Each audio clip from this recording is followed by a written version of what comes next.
It's time to start updating your home for the holidays, and Blinds.com can help. Their new sample packs offer tons of inspiration for making your home holiday ready. Sample packs come in many styles like Modern Mix, Best Sellers, Designers' Favorites, and more. Window treatments from Blinds.com add major impact and couldn't be easier or more affordable.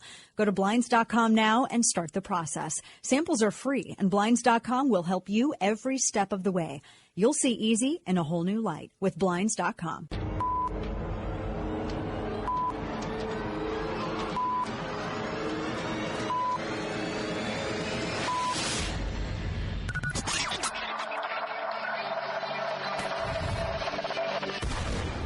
Dana Lash is off and running, generating the buzz. All bets are off at this point. So great to talk to you, Dana. You're my favorite. Dana, you and I are blood brothers for the American dream. Dana Lash, the conservative alternative. This is The Dana Show. Blah, blah, blah, blah, blah. What's your, you know what they're saying. That's my answer. Blah, blah, blah. October's not when you elect people. It's February, and then you move into March. And we have a campaign that is designed to win. And I'm going to win. Oh, my gosh. That's kind of how I feel about his candidacy. We have another debate tomorrow. Just so you know. It's we got another debate tomorrow.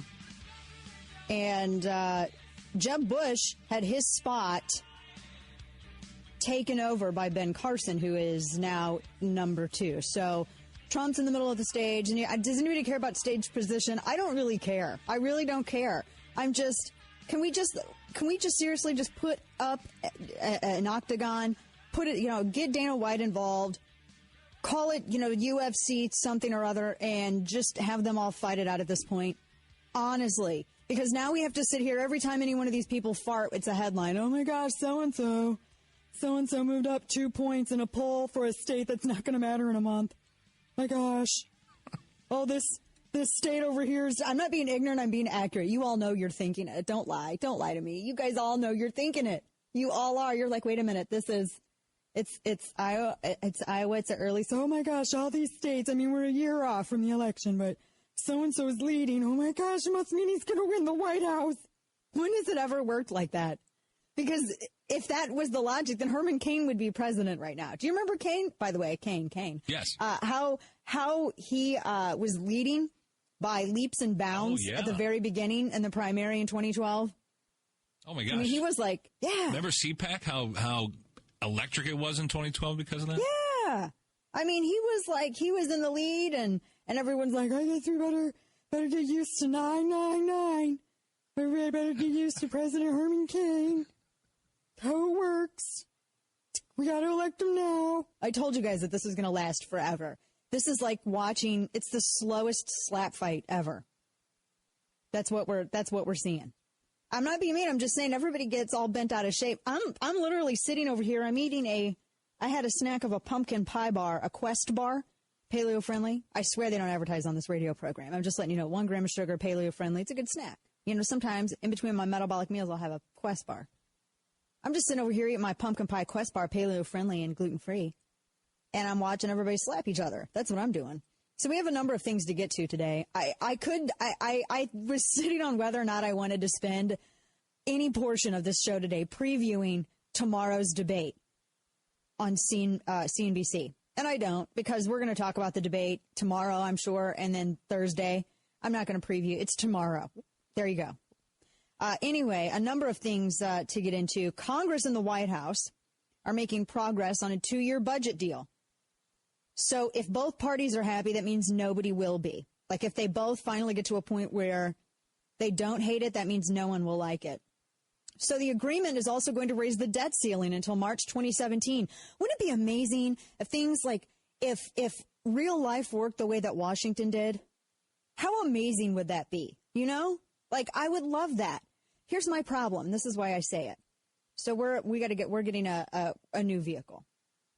And I need something that has a third row, right? But I hate most everything that has a third row. I'm not getting a minivan, just because I desperately want a 1970 Challenger that's black leather interior.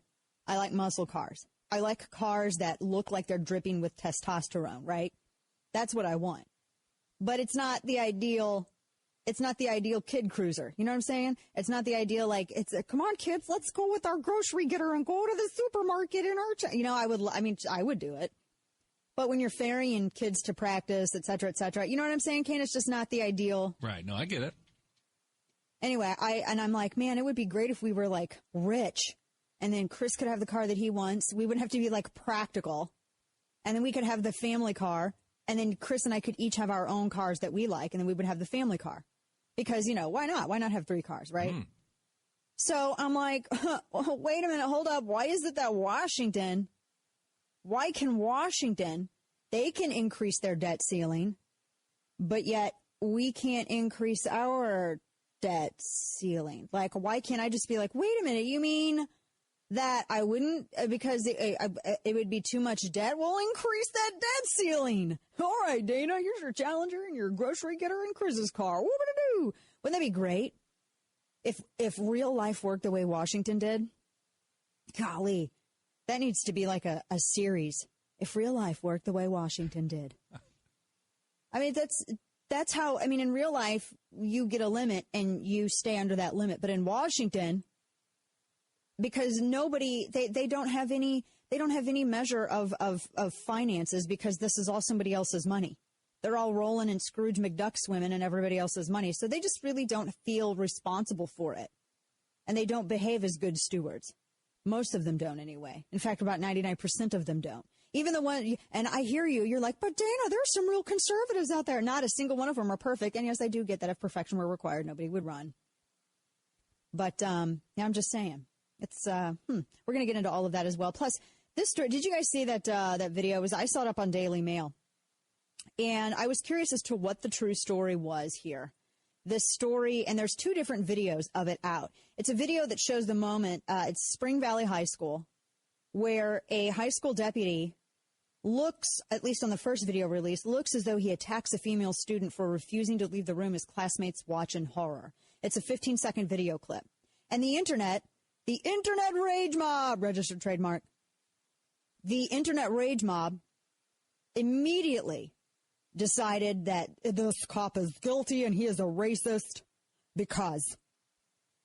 And this, now everyone is saying, oh my gosh, how dare he treat this child? She's like basically she's a grown adult. You're a teenager. You're an adult at this point. There was a second video that came out that showed a lot more, and we're going to get into that as well. Also coming up, a civil war brewing amongst feminists concerning Caitlyn Jenner. I am trying so hard right now to convince. I decided that what if Chris and I went as Caitlyn Jenner and Bruce Jenner? I would be Caitlyn and he could be Bruce. Oh, that's good. Right? How amazing would that be? Except my outfit would suck. It would be Caitlyn, and you would be Bruce. Yeah, I'm not going to do that to him. And he's got that stash, and it just wouldn't work out. That's true. But he's got to wear the little tidy Olympic shorts. I have no idea why dudes wore shorts like that back. What was that, in the 60s, 70s? When the hell did he do all that? I think the 70s. Okay. I wasn't alive, so it doesn't count. But whatever. Those shorts, I'm just, it's insane. Those are booty shorts today. Anyway, so I thought that would be like a great idea. Feminists are angry. Greg Edger says 1976. Okay. The fact that he knows that off the top of his head is somewhat frightening. He probably had the Wheaties. I bet he has all the Wheaties boxes collected. See, he can't get to us, so I can say this stuff because he's in D.C. So he can just yell at me on the internet. But, yeah, I wasn't alive then, 1976. So that's, and you were what, like 2, Kane, or something like that? I was 4. Okay, you were 4. All right, whatever. So that would be a great Halloween costume. Feminists are angry because Glamour magazine decided to put Beans and Frank on the cover of their women, like their Woman of the Year. They gave him their Woman of the Year award. And a lot of feminists are really angry about it because they think they're finally, at last, waking up. We have that story as well. Plus, did you hear about how the Equal Opportunity Commission, they won a discrimination suit because Muslim truck drivers refused to deliver beer? They were fired. They sued their employer and won. So my question is, if they're not forced to deliver beer, why are bakers forced to bake cakes? We'll discuss that. Donald Trump gets the coveted Mike Tyson endorsement. It just pretty much ends the race right there, guys. I don't know about you. Oh, and look, Americans don't blame gun laws for mass shootings. They blame mental health. We have that Rubio on hating the Senate and a million other things, including this ignorant spider story that like every person out there sent to me. You guys are the meanest people ever. Everybody sent that to me. So we're going to talk about that puppy spider. Yes, I said that accurately. From somewhere in the jungles of South America that hisses and is ridiculous. Yeah, we'll talk more about it later. It's Quick Five. It's a quarter after the hour, and time for Dana's Quick Five. It's the size of a puppy. That's why I called it the puppy spider. Yeah, it's not awesome. Nature's just messed up. Get ready for the battle of the home delivery drones. Walmart is now set to take on Amazon and Google with a fleet of unmanned crafts. They plan to use drones for home delivery, curbside pickup, and checking warehouse stock. It's the drone wars. Does anybody else think that there's just going to be a bunch of people shooting down drones and taking everybody's stuff? Or are they going to fly at like such a ridiculously high altitude that you're not even going to notice them? I'm curious. But apparently Google's already dropping some packages in Arizona with a drone. I mean, or it's a test, I don't know. But they've petitioned the FAA. They're going to review Walmart's petition to determine whether or not this is something that can be fast-tracked, et cetera, et cetera, et cetera. So maybe you can get certain deliveries with drones. I don't know. Like, I wouldn't want a drone delivery unless it could bring me, like, all of my things, you know? Like, what's the point of just, like, getting a couple things? You know what I mean? Like, a couple things, drone delivery. I don't know. I kind of would want all of it. This is a sad story from my hometown, St. Louis, KSDK. This mother, a suspected drunk driver, killed a mother of three. Madison County, actually this was in Illinois, but KSDK in St. Louis reported on it. Madison County, a mother of three was killed Thursday night last week when she was struck along the interstate. Officers say 27-year-old Samantha Miller had pulled over to the shoulder of I-55 near Maryville, Illinois, where she was having mechanical issues with her Mitsubishi. When she got out of the car to check on it, she was hit by a pickup truck, which then crashed into her car. Her children, aged 3, 6, and 8, were inside of the car. The driver, Stephen Willis, was charged with 2 counts for allegedly driving under the influence. Miller was pronounced dead at the scene after suffering head and neck injuries, and her children were taken to a hospital for treatment. The youngest was the most severely affected and injured. He had suffered a skull fracture. Horrible. She was a part of one of the roller derby leagues. That is just that's so sad. That is such a sad story. Drunk drivers, no. This story comes via, this is Weasel Zippers. Migrants in Germany are pushing hospitals to the breaking point, and doctors are seeing a lot of diseases that they had previously at least taken care of with some vaccinations or preventative care. Via the Express UK, one anesthesiologist came forward from a German health service, said that they're completely overwhelmed by the influx of Muslim asylum seekers who refuse to be treated by female medics. Because remember, they're all young, fighting-age men that have been coming over. She also claimed that migrant parents are abandoning their children at pharmacies across the country after being told that they have to pay a prescription charge for life-saving drugs. She says that a huge number of these asylum seekers have Victorian diseases, like TB, which they risk passing on to locals. Meanwhile, German authorities have been forced to post police at hospitals around the country after others got involved in angry clashes with medics over cultural differences. See, this is why illegal immigration and being able to be discriminatory in terms of how you want to save your sovereignty and administer your sovereignty, manage your sovereignty, and also protect the citizens therein. This is why that is important. You have people now fighting with female medics. They don't want to take drugs to prevent diseases because they would be administered by a female doctor. This is ridiculous. So this is going to continue being an ongoing problem. At least that's from the Express UK. U.S. Navy is sending a destroyer within 12 miles of these Chinese islands. This has been kind of going on for a long time, but now this guided missile destroyer is sailing near one of China's man-made islands in the South China Sea. Of course, Beijing is none too happy. It's tracking the ship, and it already called in the U.S. ambassador to protest.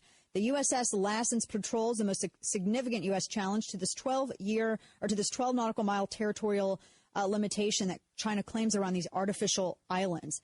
It's the Spratly Islands. There are a bunch of reefs, basically, and China has built this one up so that it could serve, I guess, some militaristic purpose.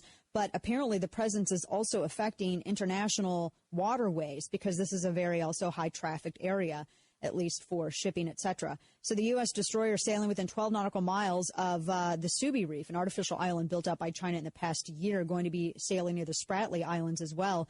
And the U.S. Defense Secretary Ash Carter on Tuesday confirmed the patrol. He testified to the Senate Armed Services Committee that the U.S. Navy, they've conducted operations in the South China Sea, but they also want to show that they're not going to be cowed by China and basically have China order them where their ships can and cannot sail as well. That's just a bizarre story. And I don't know. It seems a lot. It seems in a little way similar to the UK and Argentina. And there's a sort of somewhat similar battle as well. 866-455-9797, the number to join the program. We also have Today in Stupidity, Florida Man, and the second hour of Dana Radio, which you can watch on the Blaze TV at 1 p.m. Central. Our sponsor for this portion of the program, Simply Safe. A lot of people seeking home security, they get ripped off every day. You have pretty pushy, high-pressure sales folks. They try to scare you, and they want to lock you in this ridiculously long-term contract. And so you're writing checks month after month, and you're not maybe super happy with your home security, and it can cost you a lot of money. There's a better way to protect your home. It's Simply Safe Home Security. They don't have any contracts, none. You get 24/7 protection, and you have professionals that watch over your home every second of the day.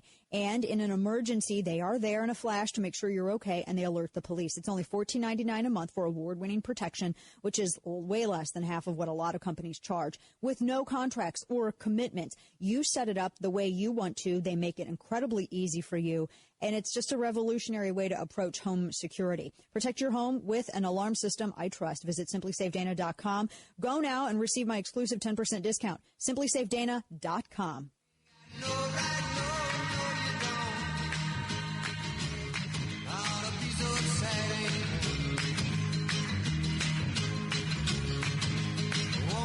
This is The Dana Show.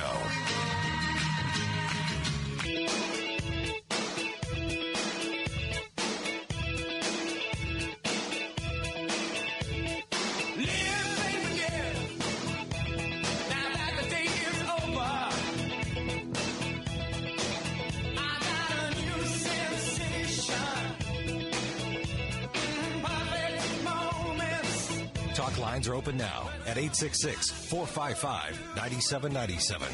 This is The Dana Show. So coming up, we're going to talk about the second video that came out in that Spring Valley High altercation between the high school cop and this student.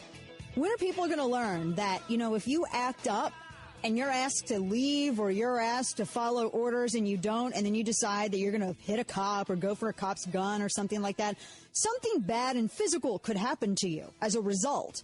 So people don't learn cause and effect. Is cause and effect still taught in elementary schools? I'm really curious. Is it? Plus, FBI Director James Comey says, well, guess what? Police officers are reluctant to do their job in the Black Lives Matter era.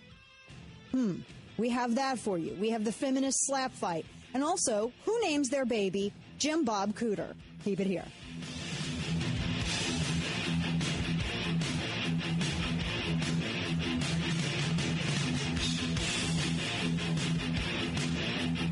The Dana Show.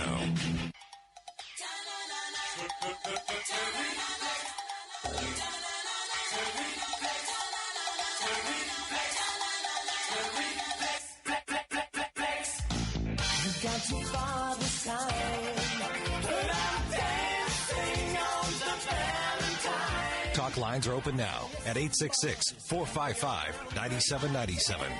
This is The Dana Show. The question is, are these kinds of things changing police behavior in cities around the country? The honest answer is I don't know for sure whether that's the case.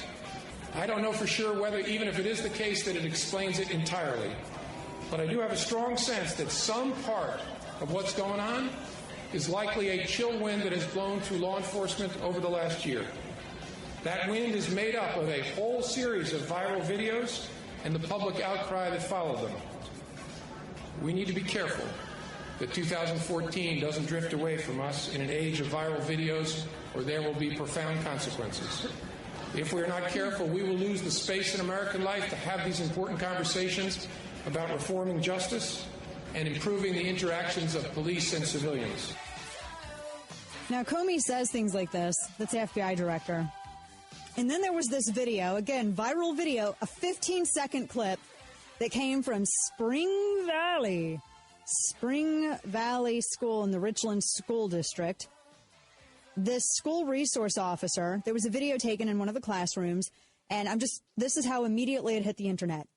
The school resource officer was slamming and dragging a student around in her desk.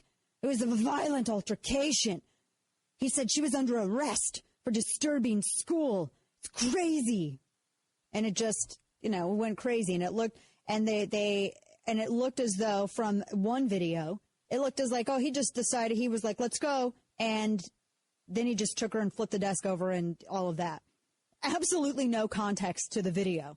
Whenever I see something that's only 15 seconds and there's no setup, there's no explanation of what's going on, the first thing that I'd love to do is go to the internet and immediately, without knowing what the heck is going on, flip out, because that's how you do in America. You're just like, wait a minute, I don't even know what happened. I'm not even sure that. I just can't even believe this. This is bad. It involves a cop, so it must be bad, But then, and I'm sure that you haven't seen this second video. Have you seen? Maybe you have, maybe you haven't. It showed the confrontation from a different angle. And guess what? There were some facts involved. Dana, what do you mean facts? I mean like facts of the story. Wait a minute. You're actually suggesting to me that I pause my internet outrage for a moment and then I put down my torch and my pitchfork to listen to the facts of this story? Yes, I am suggesting that. Well, I can't do that. That's what we're looking at right now. So this is what happened. This female student, she's a teenage girl, a tall teenage girl, probably junior, senior or something, and she was disrupting the class, because there are other students that are hoping to learn at this school. But who cares about those other students? I mean, right? There are other students who are wanting to learn, and she was disrupting the class to the point where the teacher asked her to leave. The teacher called the principal, told the principal to ask her to leave. The principal tried to get her to leave. She wouldn't leave, so they had to get a school resource officer. She was mouthing and back-talking the principal and the teacher, and so they called for the school resource officer to get her out of the classroom because there were other students who had to pause their learning while she had her little tantrum, right?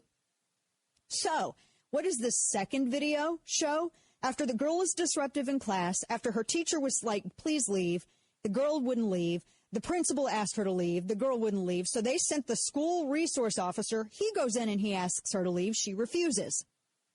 So then he tells her, look, you're going to leave or I'm going to forcefully remove you from this classroom. The girl refuses. So the officer goes to the desk. And in this second video, and I've tweeted it out, he puts his hand on her shoulder and he grabs her pant leg. And she punches him repeatedly on video. She punches him. She kicks her leg up trying to kick him. And that's when she knocks her own damn desk over because she's trying to kick him and she's trying to punch him. So at that point, he has a hold of her pant leg and he has his hand on her shoulder. Her desk flips up. He has a hold of her. Then she falls to the ground and he's still trying to get her up to get her out of there. He did not put her in a chokehold. He did not put her in any kind of hold. Anyone who is sitting here saying that he put her in a chokehold, for the love of all things holy, do humanity a favor. Google chokehold and learn what it is. He touched her shoulder. It's a chokehold. No, it's not. That's not what it is. It's not at all. So that's what happened. And so everybody who is out there screaming at this officer, why aren't they saying anything to the girl? She was disrespectful to the classroom, disrespectful to her teacher, disrespectful to the principal, disrespectful to the school resource officer. She was given 1, 2, 3, 4 chances to leave the classroom as she was told because she was disrupting the class and disrespecting the teacher. And she didn't. And then that happened. That's the consequence of being a brat.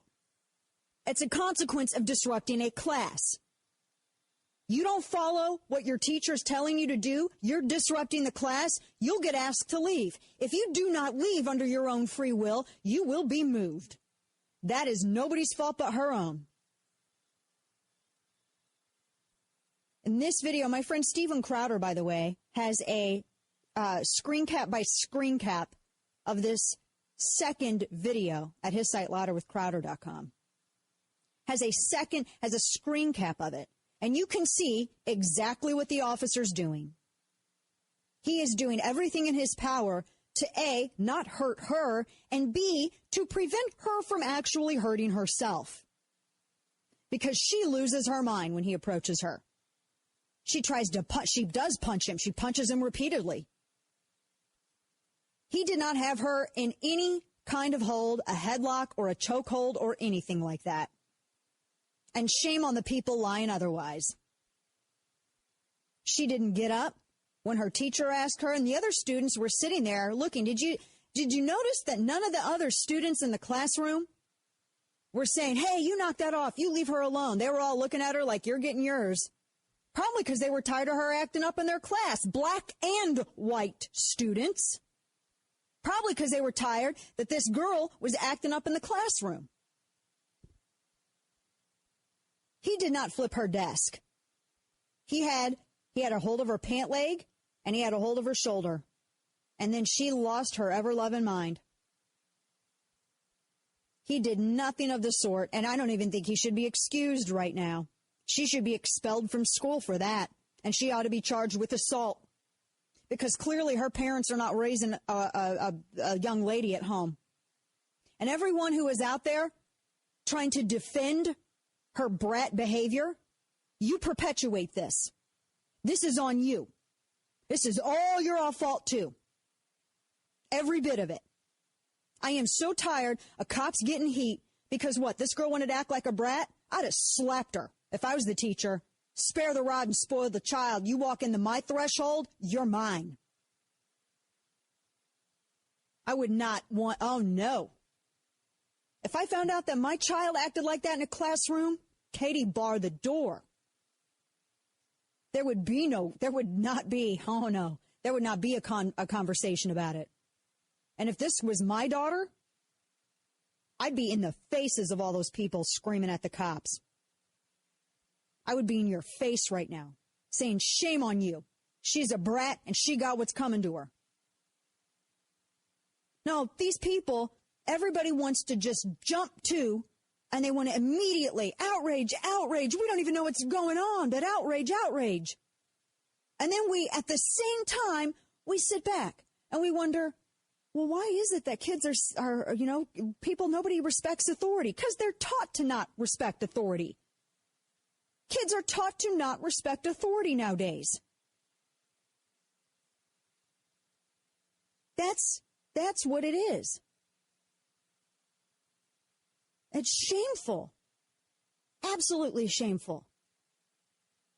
Now, from what I've seen with the second video, I don't know what their protocol is. He was trying to, as best he could, get her out of the classroom. And no, I mean, this is, and have you noticed nobody else in the class there? I mean, this is what happens if you think that you're going to throw a punch at a cop and that you are given multiple opportunities to leave and you want to make a scene and you don't. And then everyone's like, oh, it's so racist. It's just so incredibly racist with this. How is that? Wait a minute. Excuse me. No, what you're saying is racist. What you're saying is absolutely racist. To sit here and condemn a school resource officer because he was asked by the teacher and the principal to remove this student from a disruptive class and you're going to attack him because he's white? You're a racist. Why don't you go get fitted for a hood? 866-455-9797. Did you see that video, Kane? Have you seen the second one? Yeah, I haven't seen the second one, though. I'm actually looking for that video as you were speaking. I can't seem to find it. I want to get that, and then we can put it up on the blog. Yeah, I mean, it's and any language that you hear. I mean, we can't. I mean, basically, you hear the scuffle, and then you hear her cussing. I mean, you can't play it, any of it, on air. But yeah, I mean, it is. That's when I saw the first video, I was like, wait a minute, I want to see what's more. I want to know what else is going on here. Because the first video, from that perspective, it's hard to see. But see, instead of freaking out and jumping to, I want to see what the teacher and the principal are saying, because I see this guy throwing this girl around, and that's what it looks like from that perspective. I'm like, well, why wouldn't the teacher be intervening then? Why wouldn't the principal be intervening then? You know, what brought this on? I want to know what brought it on and why that response was, because you had nothing in context. Everybody just goes out there and they assume, everything. Look, I'm going to tell you something. If you're going to condemn somebody with that kind of accusation, you better be certain, because it's a heavy accusation. Oh, and then the second video comes out. Oh, and then we find out, yeah, she was a very big problem in the classroom, to the point where the teacher had to call in backup because the teacher could not handle her. Do you remember when the teacher just used to be the authority? Remember when all it took was your name being put on that blackboard? And that was it? Do you remember that? We are so far removed from that. This teacher couldn't get that girl under control. The principal and the teacher couldn't get the girl under the control. Girl didn't care. Now, who needs to be yelled at are the parents and the girl. This resource officer, and you can see it from that second video, nope. He did not do he did not do that at all. He did not do what he is being accused of, and that is unfair. It is absolutely unfair. And shame on those people, because they're perpetuating all of this. 866-455-9797, the number to join the program. Coming up, why did the EEOC win a discrimination suit involving 2 Muslim truck drivers who were fired because they didn't want to deliver beer? Yet bakers are still forced to bake cakes. Why? There's no consistency here. And for the law to matter, there has to be consistency. Our sponsor for this portion of the program, Solutions from Science. Ever deal with a power outage? Ever deal with brownouts, blackouts, all of that? Well, if you didn't have a generator, you probably were thinking, now would be a great time to have a generator. This would be fantastic. Well, I went out and got one because in Texas, when there is ice, people do not know how to deal with it. And power can go out when you have ice storms and that, as you know, in my home state of Missouri as well. And so I wanted to be able to produce my own supply of electricity, and I didn't want to have to worry about constantly fueling it up and all of that. So I have a solar-powered generator from Solutions from Science. I have it situated on my back patio, so it spends its days collecting that energy from the sun, and that's it, an endless supply of free energy from the sun. It's amazing. It runs quietly. There are no fumes, and I'm always able to be self-sustainable if we have a power outage. So why not check it out? If you've always thought about, getting a generator, you really need to check in the solar power generators, and Solutions from Science make it easy to do so. Go to danasolarbackup.com to learn more about these solar power generators. That's danasolarbackup.com. And when you're ready to buy, use coupon code Dana and you will get a special half price offer. That's huge. danasolarbackup.com. Use my name, Dana, and get a special half price offer.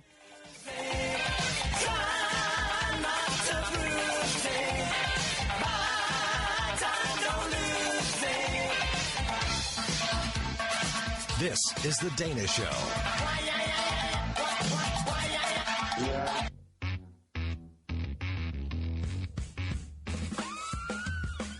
veins are blue and connected. Every single bone in my brain is electric.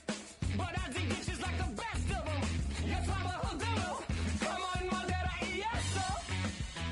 Talk lines are open now at 866-455-9797. This is The Dana Show.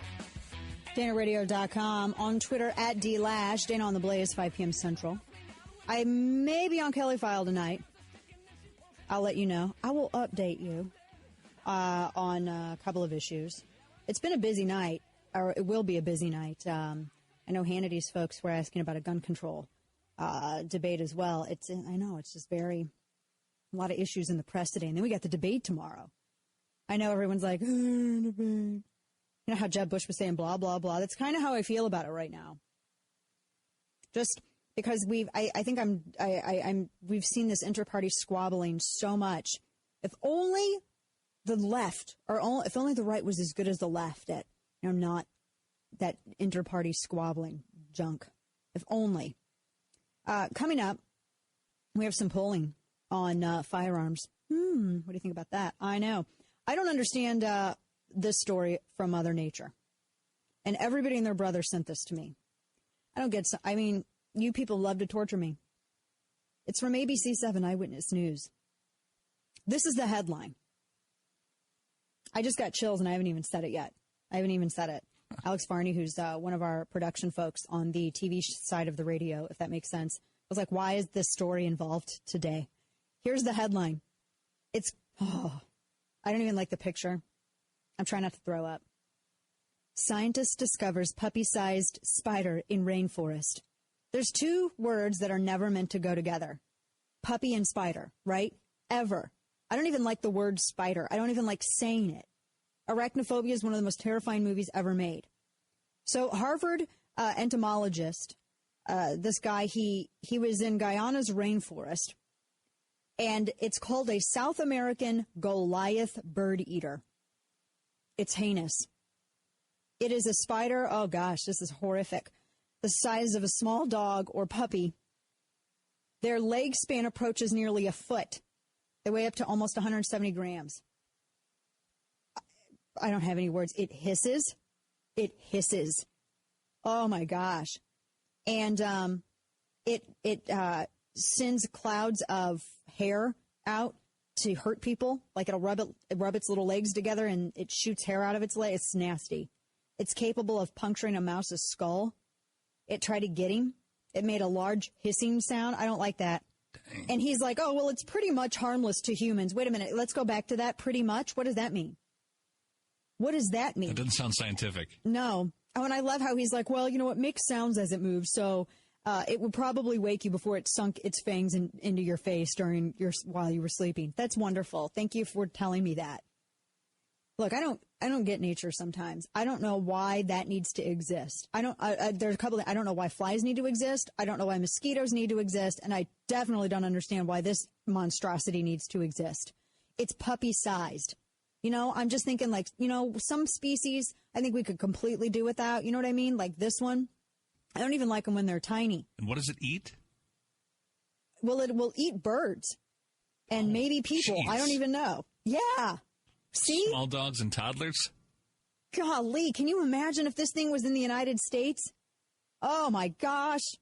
I just don't. It hisses. It literally hisses. Ooh, gosh, people were sending me videos of this. Just burn down the whole thing. Burn down the whole forest. And I don't care about your rainforest. Just kill it all. Oh, second hour coming up. I'm sick. It'll be on the Blaze TV. You can watch it. Stay with us. We have a bunch of stuff to get into, plus your calls coming up. Also, who names their baby Jim Bob Cooter? I'm still seriously asking that. The Dana Show.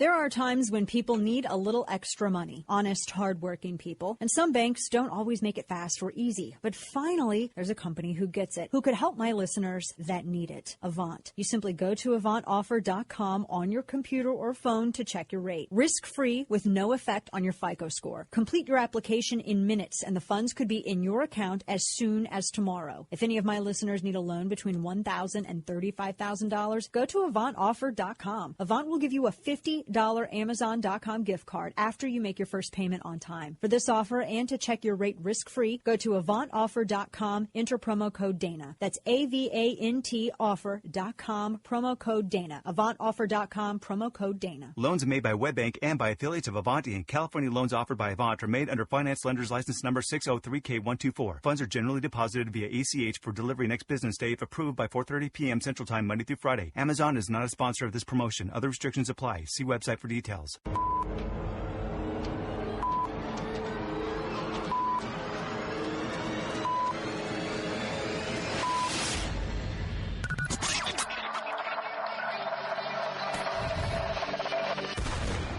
Dana Lash is off and running, generating the buzz. All bets are off at this point. So great to talk to you, Dana. You're my favorite. Dana, you and I are blood brothers for the American dream. Dana Lash, the conservative alternative. This is the Dana Show. If this election is about how we're going to fight to get nothing done, then I don't want any part of it. I don't want to be elected president to sit around and see gridlock just become so dominant that people literally are in decline in their lives. That is not my motivation. I got a lot of really cool things that I could do other than sit around being miserable, listening to people demonize me and me feeling compelled to demonize them. That is a joke. Oh, boy, why don't you go do some of those things then? I could be doing a million other things that are just way cooler than this. Like running for president. I could just be doing a bunch of stuff. It's way cooler than this. Really cool things because I'm a cool guy. I'm Jeb Bush. I'm a super cool guy. That's the Jeb Bush that I know. We'll never forget CPAC a couple of years ago. I was one of the dinners I was hosting.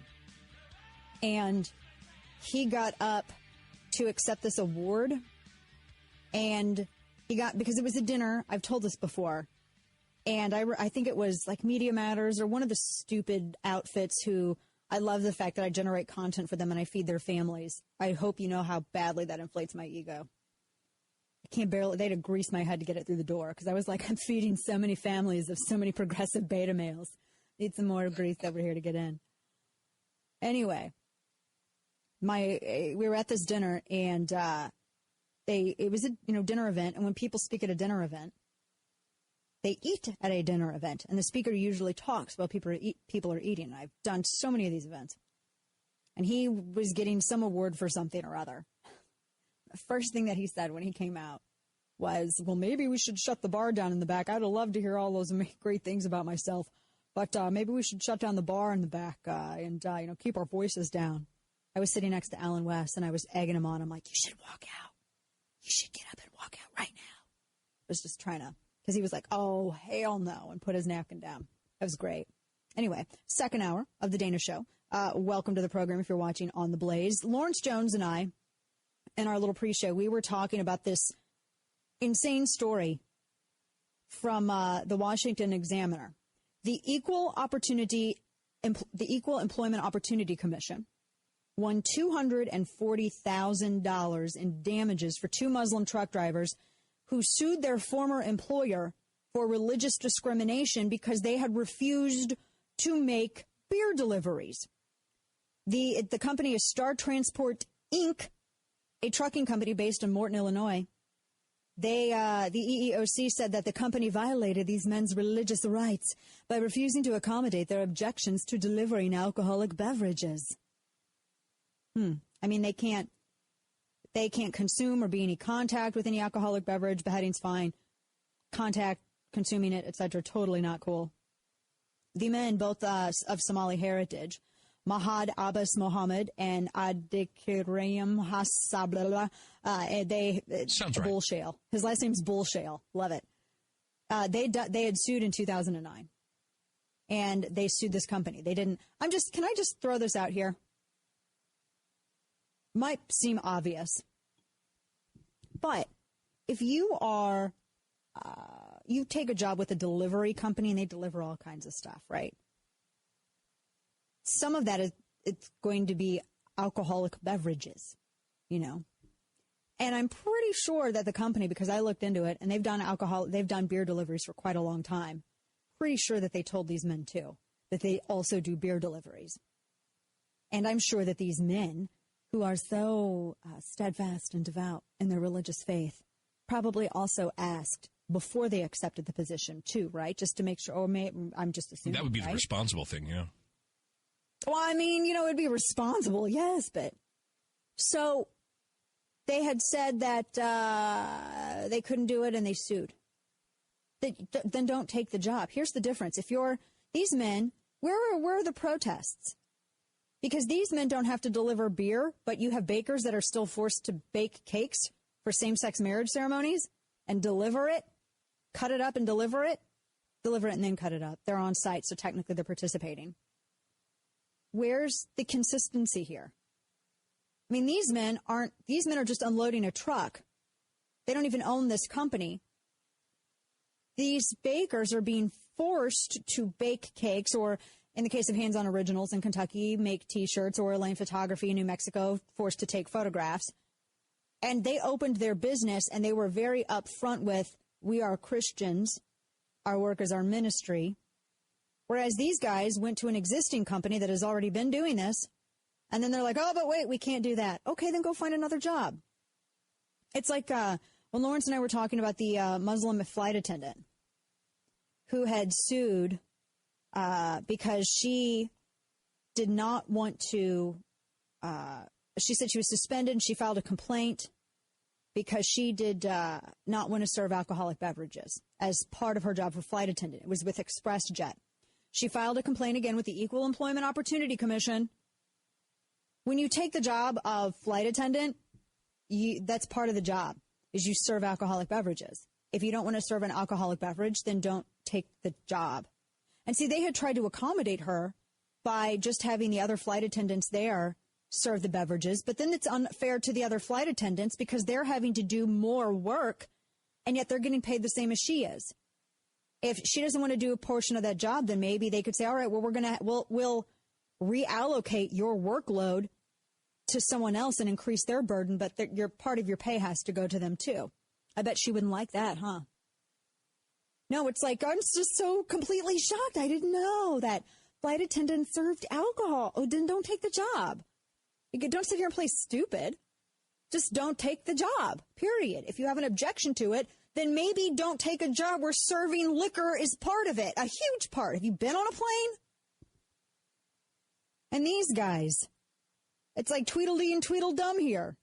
I mean, because I looked into Star Transport, Inc. In Illinois, they've been delivering beer for a long time.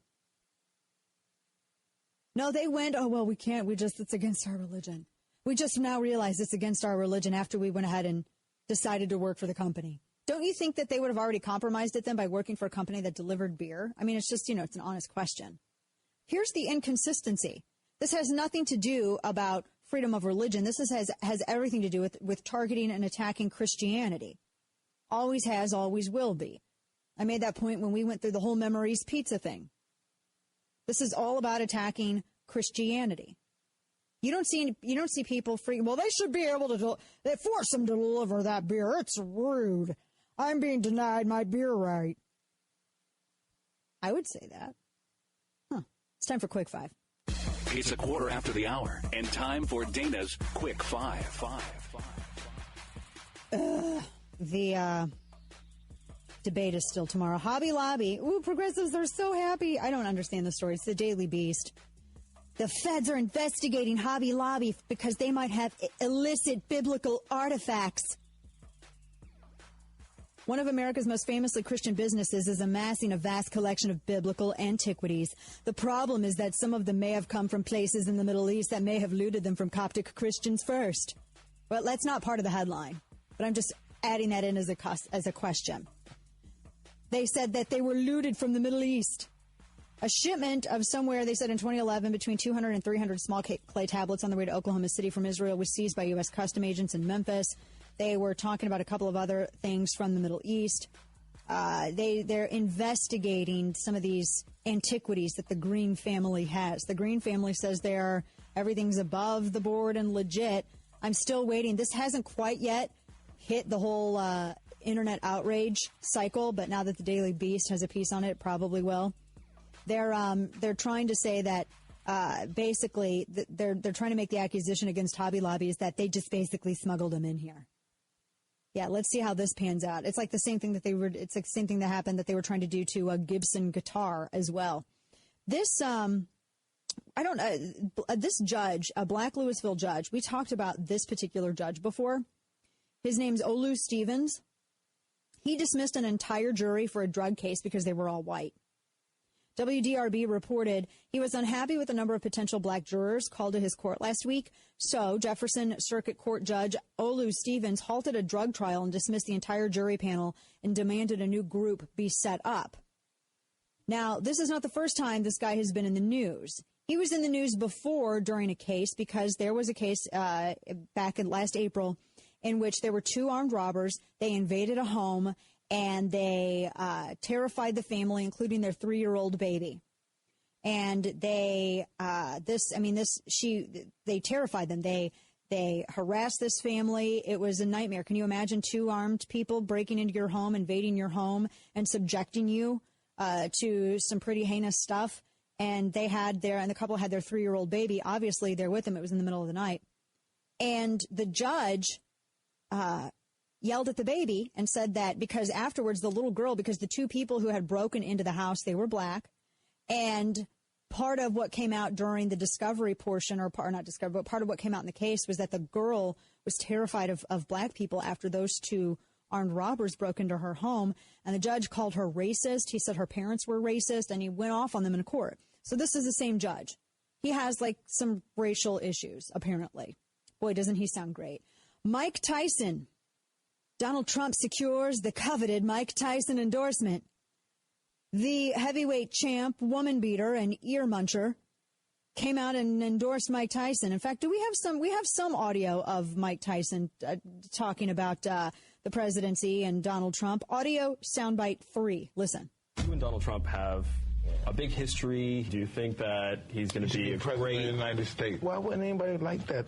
A guy that came from where he came from and doing what he's doing, and now this is where he's at now. Know what that means? That don't mean he's a bad guy and the people don't know what they're doing. That means the people are tired of what you've been doing, what we've been doing the last 20 years. Yeah. HBO had this documentary on not too long ago talking about Mike Tyson's comeuppance in the boxing world. I felt like they were trying to really humanize him. I just don't think he's a douchebag. Remember his womb shifter remarks and the fact that he was laughing about people talking about the rape of Palin, regardless of whether or not you like her?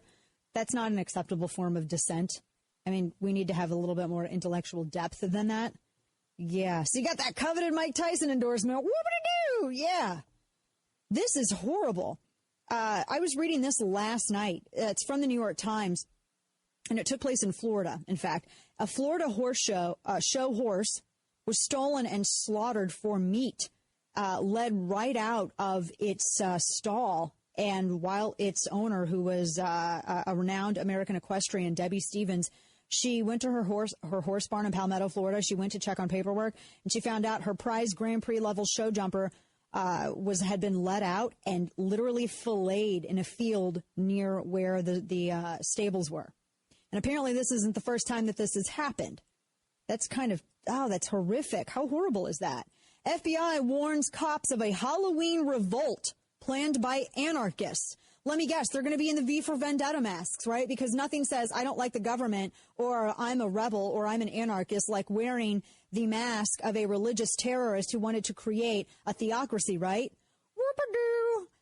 The FBI has warned about this plot. They have released an alert yesterday, in fact, warning the NYPD and other police departments nationwide of a potentially dangerous anarchist group that says it plans to ambush cops on Halloween.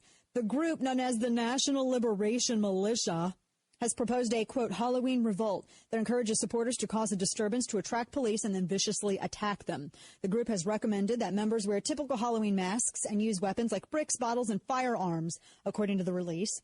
The NYPD Intelligence Bureau is monitoring the threat. There's no known link between the threat and New York City law enforcement specifically, said the FBI. Yeah, I wouldn't try to do that in concealed carry areas. That's all I'll say. And death to capitalism, right? Visitors to Karl Marx's grave, according to the Wall Street Journal, are mad that they have to pay a fee. Oh, you have to pay a fee? One 24-year-old political activist said, personally, I think it's disgusting. There are no depths of irony or bad taste to which capitalists won't sink if they think they can make money off of it. I think it's hysterical. In fact, because if I owned that property, I would jack up the fee. Just because. 866-455-9797. We have Florida Man coming up as well. We're also going to get into some of this. There are a couple of polls and, of course, yet a brand new New York Times idiotic story on concealed carry and some statistics that we're going to get into as well. And plus, Rahm Emanuel says Chicago's gun control laws are, quote, a good illustration of a need for national gun control. I had to pause after I originally read that because I thought I was drunk, or he was. Or there was a typo or something, maybe. Yeah, I feel like I lost a brain cell trying to figure that out without the benefit of alcohol. Anyway, moving on. Our sponsor for this portion of our program are very good friends at Casper Mattress. To be honest with you, and I've told you this story before, but if you're hearing it for the first time, it's I'm not as selfish as I sound. I really am not. We got a Casper mattress, and my husband and I were thinking about upgrading our mattress. But we're like, well, our youngest son, he's going into a bigger bed, so we need to get a mattress for him. And so we got him a Casper mattress. And now I regret ever getting him a Casper mattress because it's the most comfortable mattress in the entire house. It's so supportive. It's breathable.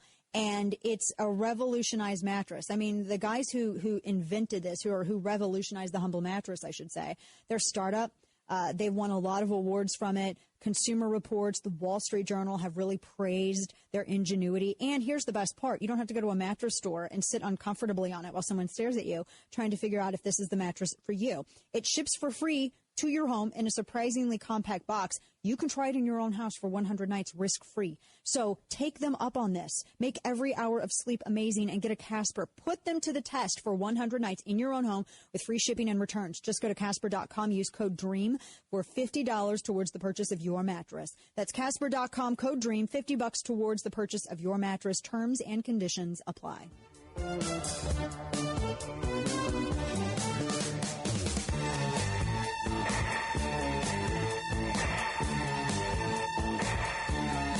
This is The Dana Show.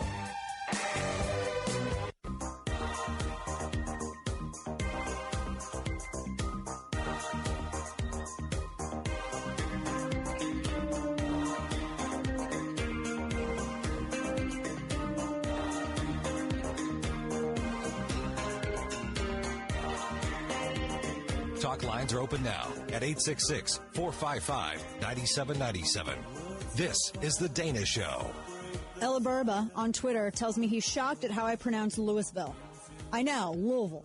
I can't because I'm not from Louisville, so I can't say it like that. I'm sure I'm not even saying that right. And Lena Pickerel says that Mr. Green of the Hobby Lobby family, he's building a Bible museum in D.C. Well, that's why they're targeting him. That makes even more sense. We have this and more. We have your calls coming up, 866-455-9797. Oh, and look, guess what Americans blame most for mass shootings? It's not gun laws. We'll discuss when we return.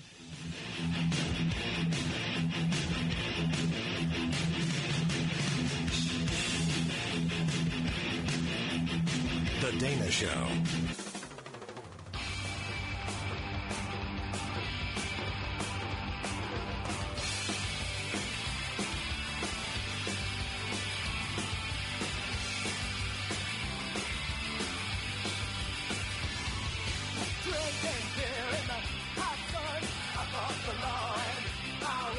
Talk lines are open now at 866-455-9797. This is The Dana Show.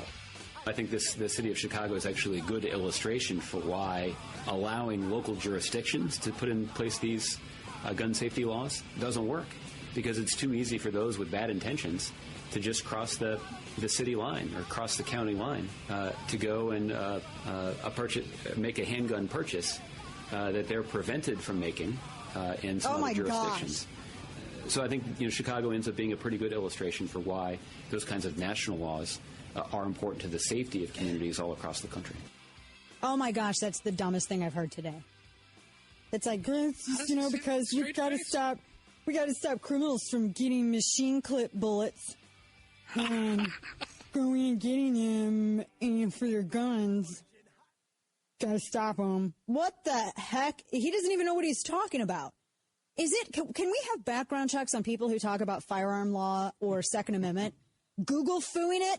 Like Julie Rogen, what the heck is that chick's name? Julie Rodzinski or whatever. Everybody and their brother was like telling me what she was saying on Fox this morning. And they were like, she was straight up lying about background checks. And she's like, look, I Googled and found an article. Here it is. Maybe that stuff used to work, but now it requires brains in addition to being a pretty face to talk about issues on television. I know it's kind of difficult when you just have to read things that other people wrote and you actually have to do the research for yourself. I'm sorry, am I being too honest? Sometimes truth is truth. It's not mean, it's truth. So the problem with what Josh Earnest said and the problem with what all of these people are saying is that it's false. He had said, quote, it's too easy for those with bad intentions to just cross the city line or the county line and go and make a handgun purchase that they're prevented from making in some other jurisdictions. Let me refine it further. And make a handgun purchase that they're prevented from making in other jurisdictions. If you are a prohibited possessor in your state of residence, you can't go buy a gun anywhere. You can't go to Indiana. You can't go to a different county. You can't go to a different city. You can't go to Wisconsin. You can't go to Iowa. You can't go to Missouri. You can't go anywhere and buy a gun if you are barred from owning a gun in your state of residence. Good night. And what is he talking about? Well, if you cross the city line, you realize that if you're barred in the state, doesn't matter where you go. You are a prohibited possessor. You can't buy it anywhere.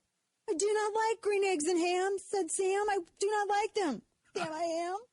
Cannot go and buy a gun here. I can't buy a gun there. I can't buy a gun anywhere. These are the people who are talking about and who want to make law for you and for me, for all of us. Do you think that perhaps they could learn a little bit about what that law is like, or maybe what laws are already in existence? That sentence, nothing in what he said makes any kind of sense. Well, it's just easy for them to cross the city line or the county line and just go and make a purchase. No, they can't. In fact, they cannot. It doesn't matter. And if anyone sells someone, if you can't, even if you do go to a different state, I feel like we've talked about this 11 trillion times, Kane. That's how these people work. They'll say the same stuff over and over again. Guess what? I will too. Well, it's not like the Dukes Every time of Hazzard. they open their mouths, I'm there. It's not like you could cross the county line and be, and do whatever you want. It's not Dukes of Hazzard. It's not like Boss Hogg is waiting there. Oh, those Duke boys. That's not how it works. It's not how any of this works. I promise you. I have purchased a crap ton of firearms, right? I know this. I purchased them from out of state. Guess what happens? I still have to go through my FFL and obtain them. One of those F stands for federal. Federal Firearms Licensee. Mm. Oh, I know. Josh Ernest is like, what's that?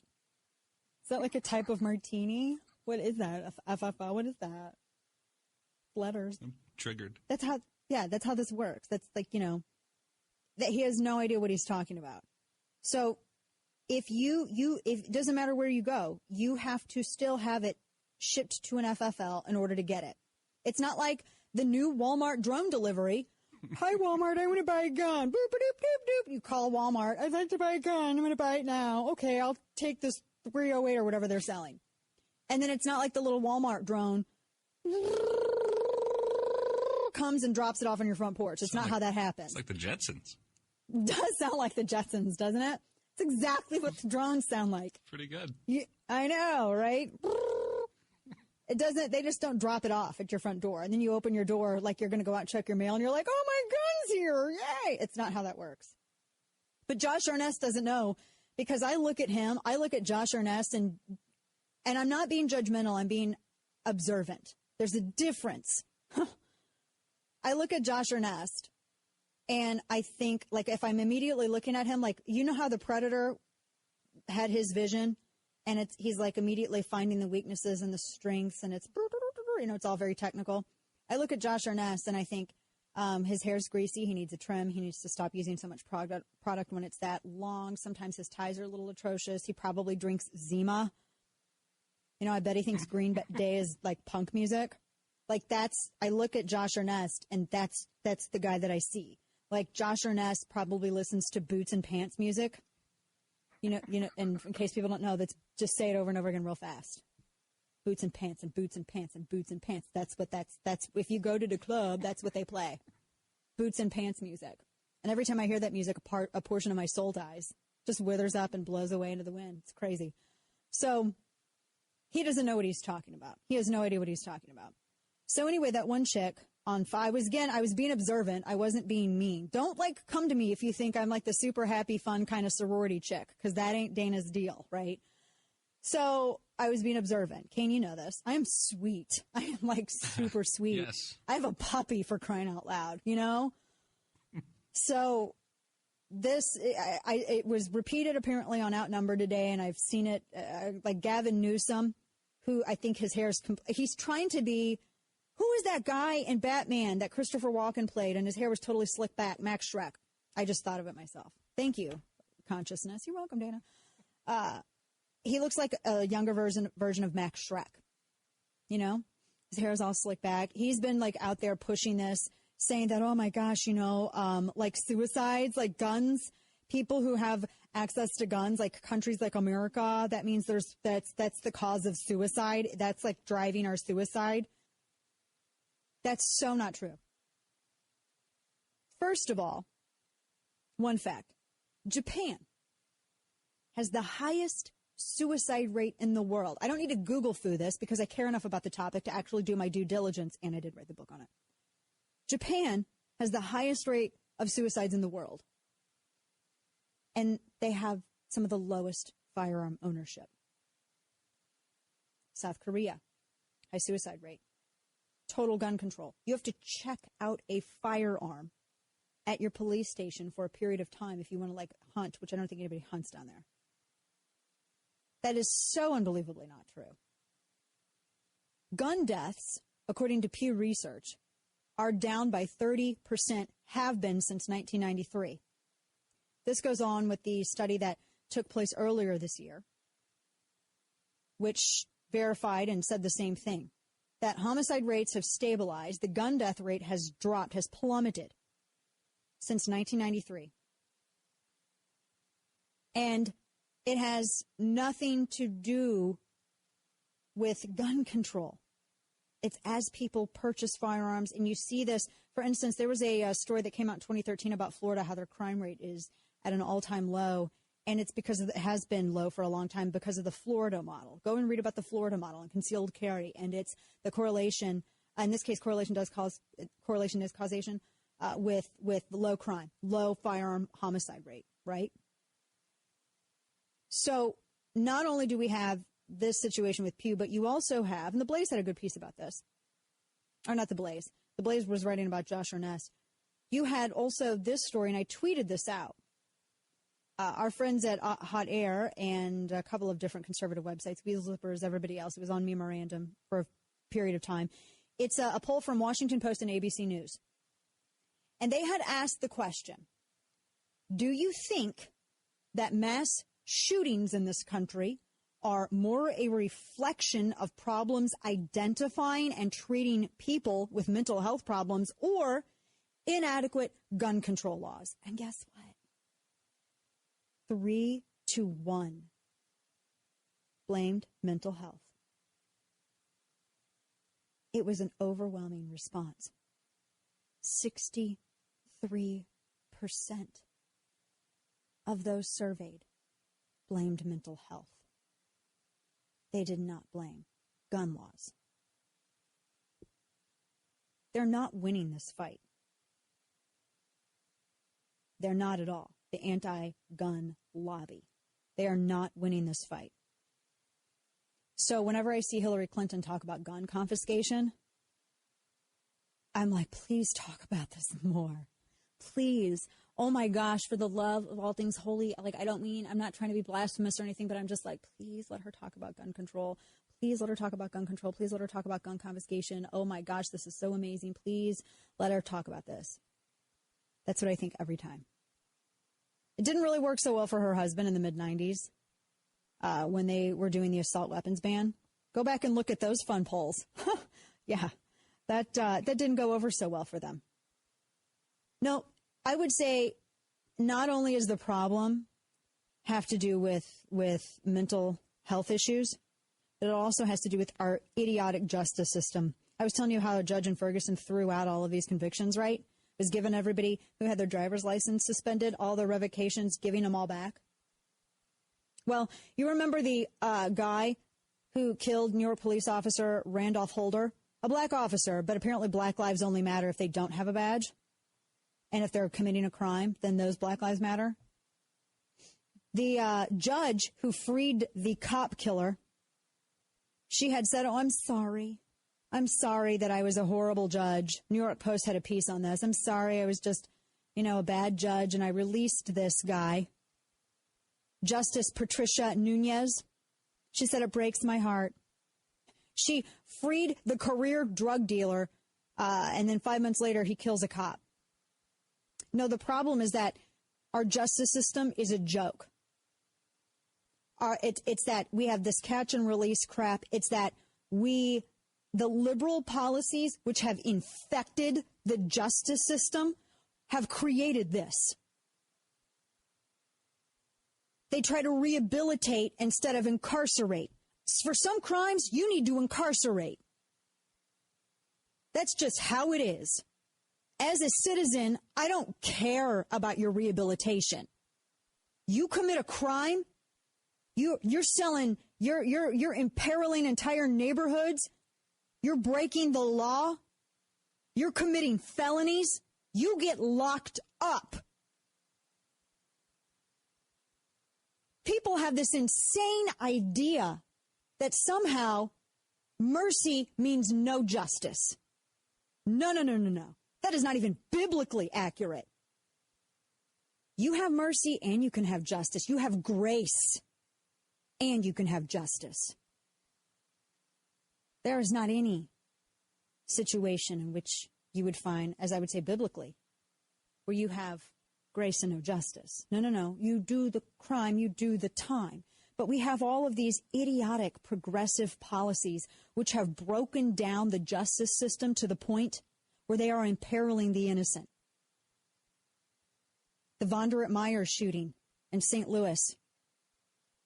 It's one of the most recent and one of the best examples, because that was right after Mike Brown, and Shaw, which was 3 blocks from my house in St. Louis, exploded. Rioting, everything. People marching. The Qdoba that I went to, people were rioting outside of the Qdoba I used to take my kids to, off Grand. That was my neighborhood. No, these Vonderett Myers, he shouldn't have been out on bail. He had led cops on a high-speed chase in a populated metropolitan area. Ran from the car, had a gun on him. Drugs and a gun. His bail was reduced to like 1,000, and he was let go. Put an ankle bracelet on him, it's fine. And then what happened? Months later, he shoots at a cop. He's out running around with folks in the middle of the night, past curfew, shoots at a cop. 18 years old, prohibited possessor. And he would have been alive. Not only would he have been alive, but that community would not have been torn apart had that judge done her job. But no, you have these policies that are just trashing the justice system. That's the number one driver of this. Because you know that the people who criminally use firearms are repeat offenders, 99% of them. I mean, don't take my word for it. Get my book, Hands Off My Gun, where I spent 2 years of my life documenting every blink of a statistic. To the point where all of the people who hate me, the only thing they could do is try to call me a slut for the cover. Because I wore a dress to my knees. They wouldn't attack any of the facts in there because they're untouchable. That's driving this. Make no mistake. 866-455-9797. We got Florida Man coming up as well. And we have a lot more stuff to get into. In the meantime, our sponsor for this glorious portion of our program, Metabolic Meals. I think I have a cheddar burger. Paleo-friendly, gluten-free. If you want to be healthy, I don't care how much time you want to put in the gym. You can go to the gym 7 days a week. You can go to the gym twice a day. It's not going to matter if you're not eating healthy. If you want energy, it's not going to matter if you're not eating healthy. You have to fuel your body with the right foods. Metabolic Meals make it easy. First off, all their healthy meals are made from scratch. They use only the best organic and gluten-free ingredients, and it's delivered fresh to your door once a week. And it arrives in these thermal bags, and it's never frozen or freeze-dried. It's fresh, like they prepare it, and then they immediately ship it out. You store it in your fridge up to 7 days. Some of the stuff you can freeze for up to 6 months. Breakfast, lunch, dinner, snacks. You can shop by allergy.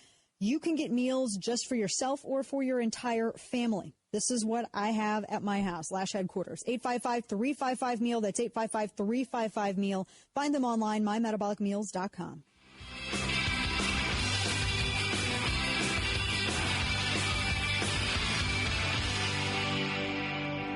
This is The Dana Show. His brains out with my prediction! Up off the line, I can't believe it. The way you look sometimes, like a trampled flag on a city street. Oh yeah.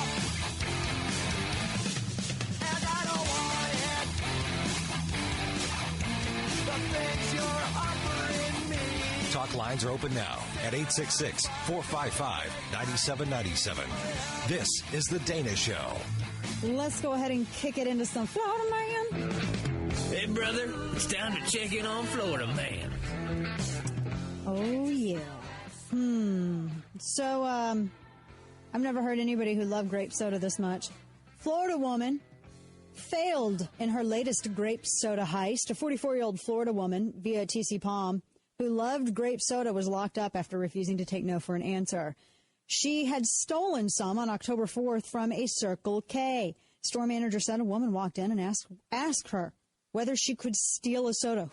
This is the worst robber ever. The manager said clearly no, but the woman was undeterred. She took a 99-cent 2-liter grape soda bottle and left. The manager said the accused theft, sported a black bathrobe. Police spotted the bathrobe-wearing woman, identified as Florida woman Jessica Lettington, in front of a home address. She was sitting out there with her grape soda and also what she said were dried raisins. Don't know if I trust that. And she said she was making juice, jam, and wine. She was arrested on larceny, and she resisted arrest without violence. Wow. I'm going to say I swear those probably weren't raisins, right? And then, of course, woman arrested for allegedly throwing sausage at pregnant woman. Fox 35. She was arrested, and this was at a gas station of all things. And I'll have to get into this more tomorrow, but she assaulted a pregnant woman with a sausage. She's in currently Marion County Jail. I'll have the details on that tomorrow. Dana on the Blaze tonight, 5 p.m. Central, and third hour of Dana Radio continues. DanaRadio.com.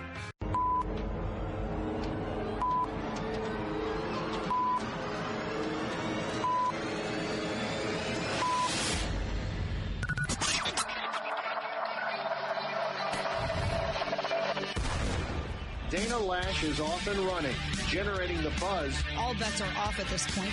So great to talk to you, Dana. You're my favorite. Dana, you and I are blood brothers for the American dream. Dana Lash, the conservative alternative. This is The Dana Show. Guys, you see last week, Democratic candidates Lincoln Chafee and Jim Webb announced that they are dropping out of the race. Yeah, which raises the question, what if 2 trees fall in the forest and there's nobody there to hear? The guy who looks like Steve Ducey. Who else does he look like? Who's that actor? That blonde-headed actor. Oh, hang on. Gosh, what's his name? Let's see how fun Google it can be. Blonde-headed actor, Jeff. He starred with Meryl Streep in one movie. Oh, man, it's killing me. Because he looks like that guy. I know that's so helpful. I'll come up with it here in a minute. But it was She-Devil or something like that. Do you know who that guy is, Kane? She-Devil? Oh, hang on. Yeah, hang on. I'm looking for this right now. I love that it's live radio. And Roseanne Barr was in it. I remember seeing this when I was a little kid. Ed Begley. He looks like Ed Begley Jr. Gosh, thank you, IMDb. I was going to die. Ed Begley Jr. Does he not look like and I like Steve Ducey. Steve Ducey's a super nice guy. But like if it was biologically possible, if Steve Ducey and Ed Begley Jr. had a baby, it would be Lincoln Chafee.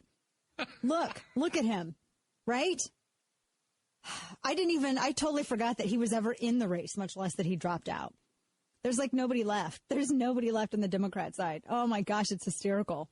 We're going to go to the phones here in a minute. The Onion, I just retweeted this. It has a funny piece up.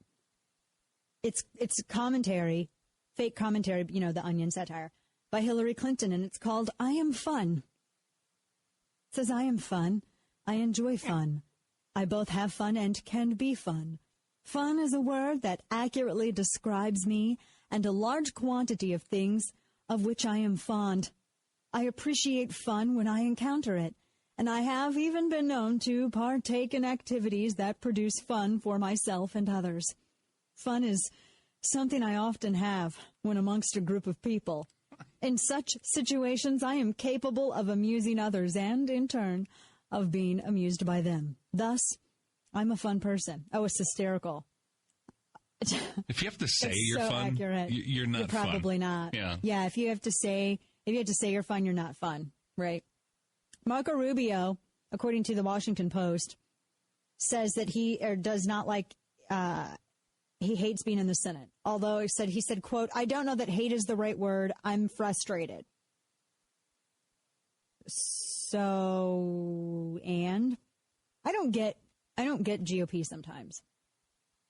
I don't get GOP. I don't get them because they were like, well, we got the House. That's great. We need the Senate. Now they have the Senate. They're like, well, we still can't do anything. We still can't do anything. We got the House and the Senate. We're also going to need the White House too. We can't do anything. Like, at what point, like, would they still not be able to do anything even if they had the White House? I'm just curious at this point. I am still skeptical. I'm suspicious and skeptical. I'm ever a cynic. And I'm not quite sure with Marco Rubio, because I don't know yet. I'm not sure about any candidate yet. There are some that I like and some that I don't like. And he has great energy and he's charismatic, but he's done some stuff, like amnesty stuff and immigration reform. I'm sorry. I realize we're still putting a veneer on these things. No, Dana, you can't say amnesty, but it's amnesty. Well, I mean, yes, it is, but you just can't say that. I mean, my gosh. I mean, what would people think? You have to call it reform, immigration reform. It's exactly how Washington works. That is so exactly how it works. If he doesn't want to be if he's frustrated as a senator, how frustrated would he be as a president if he had a divided House or a divided Senate or something? One branch instead of the other? How would he feel with that? I'm not. It's still early. I'm expecting every single one of these people to completely disappoint me. But yet only one of them are going to have people that scream at you when you accurately note that you've been disappointed, at least in one issue or another, by one of them. You know what I mean? That's always fun. Speaking of which, let's go back. We talked about some of the polls yesterday. I got some fascinating hate mail about that. And I was just mentioning, I don't even put a lot of emphasis on the poll. Again, who has said that we're still early? Who has said that? That it's still early in the primary. That was you. Yeah, that was right. That's right. You're so right. That was me. That's right. And yet we still have people who are like, I can't believe you said so-and-so is not leading in the polls. I'm not making fun of Trump, but I am making fun of a couple of people who email me. Like, how could you say that, Ben Carson? It's just because he makes a big-time Christian. He's big-time Christian stuff, and that's why. Like that, this is like some of what people, like they're mad at me because I was like, hey, look at this news story. Let me relay it to you. And they're like, gotcha. That's gotcha journalism. Like, do you even know what that means? That's not what that means. Lena Dunham wants to dress up as a Planned Parenthood abortionist for Halloween. In the meantime, if you were thinking about going as a child molester, you could dress up as Lena Dunham. Yeah, that's what she had said. She I don't know where she put this. Oh, in her Lenny letter, whatever the hell that is. She wrote, I want to be accepted and to win big. And this year, I think I finally nailed it. I'm going to something newsy and sexy and cool. A Planned Parenthood doctor. What? Is she going to have like the fake baby parts in with it too? But I wanted to do hood rat stuff for my friend. See, is she going to have like the fake baby? You know what? How funny is that? Like a terrifying, oh man, can I get you know what? I need a Planned Parenthood lab coat. Hold up. I'm going to look at something. Live radio. Just ignore me for a minute. Hang on. I mean, let me see. Amazon has everything. Planning your Halloween attire? Well, I'm rethinking something. Hang on. Let's see if I can do this. Is there a black nurse's outfit? A black nurse's outfit? Yeah, male nurse. You know, like the nurse? scrubs, like black scrubs. I need to. I'm going to Google I'm going to Google Planned Parenthood lab coat. Planned Parenthood. I'm going to just do Planned Parenthood coat. Planned Parenthood coat. I think I may have to do something. I'm just saying. I may have to get me a lab coat. Just saying. I think I came up with a new idea. Yeah, I think I did. Anyway, live radio, love it. But she said she's going as a Planned Parenthood doctor. So if you want to go as a Planned Parenthood, or if you want to go as like I said, a child molester, you could go as Lena Dunham. Or if you wanted to go as like somebody who's brave and courageous, you could just like add on like, some like a fake spare tire or something, and then like just run around in your underwear, because that's what she basically does all the time, right? Isn't that right? Of course it is. It's time for Quick Five. It's a quarter after the hour, and time for Dana's Quick Five. I don't know if we adequately touched upon this yesterday, that the fact that human DNA has been found in hot dogs. No, we didn't touch on that. We talked about how the World Health Organization doesn't like it. And 10% of vegetarian varieties contain meat. I don't care about that. But apparently, it says the Daily Mail, human DNA has been found in popular hot dog sausage brands. Analysts examined 345 samples from 75 brands sold at 10 food retailers. DNA was in 2% of samples, predominantly in veggie products. So they found 10% of the vegetarian hot dogs and sausages contained meat. Don't care. Clear Foods study found that 14% of hot dogs or sausages had issues. They needed therapy. I don't know what that means. Americans spent more than $5 billion on how does it get the DNA in it? Like, did someone crap in the meat tank, or did someone slough off some skin in the meat tank? How does this happen? Think about that, because we need to have a come to Jesus discussion on this. That made me ill. No thanks. No thank you. No thank you. A report 99.51. I know you're going to be so shocked by this. 99% of top liberal arts professor contributions go to Democrats. What? I'm so shocked. In fact, it's 99.51% of top liberal arts professor contributions go to Democrats. Only one undergraduate professor from the top 50 liberal arts colleges had ever donated to a Republican presidential candidate in the current election cycle. According to the FEC third quarter reports that were released on the 16th of October, 47 professors at the top 50 liberal arts colleges in the country, as ranked by U.S. News and World Report, were given to presidential candidates. Of the 47, only one, Hamilton College history professor Robert Paquette, was the sole donor to a Republican candidate, giving $150 to Carly Fiorina. The remaining 99.51% went to Hillary Clinton and Bernie Sanders. Yeah. And then we're like, why do our kids get brainwashed when they go to college? I don't know. Just don't know why that. Real Clear Science says, guess what? You don't have to give up meat. You do not have to give up red meat. Sweet. I know. You know, that made me mad yesterday because I think it was like I really think it was a political thing. They say that in this particular piece, they were saying that it was basically like a bunch of junk. Kind of like junk science. The Atlantic had written about it. The World Health Organization had said that red meat probably causes cancer, but they say, no, you don't have to give it up. It's just all about, again, it should be everything in moderation. So the WHO can go do something unflattering to themselves. Russian ships near data cables are worrying the United States. According to the New York Times, Russian submarines and spy ships have been, they're incredibly close to some of these underwater data cables, and very aggressively operating, say sources. The issue goes beyond the old worries during the Cold War that Russians would tap into the cables. That's a task American intel agencies also mastered decades ago. The alarm today, though, is deeper. The ultimate Russian hack on the U.S. could involve severing fiber optic cables at some of their hardest to access locations to halt the instant communications on the West with governments, economies, and citizens on which everybody has grown dependent. There's no evidence yet of cable cutting, but the concern is something that is growing amongst senior American and allied military and intel officials, of course, accelerated by Russian armed forces around the globe and some of the actions of Putin. So there's your don't freak out story of the day, but freak out sort of kind of, right? Yeah. And let's see, there's one other headline that I wanted to bring. Oh my gosh, this Jim Bob Cooter story. So I had asked this earlier, who names their child Jim Bob Cooter? And Jim Bob Cooter is the new Lions coordinator. Detroit, they had fired Joe Lombardi. They promoted Jim Bob Cooter. Now I'm from the Ozarks, and I've heard a lot of names. But I've never heard a name like that.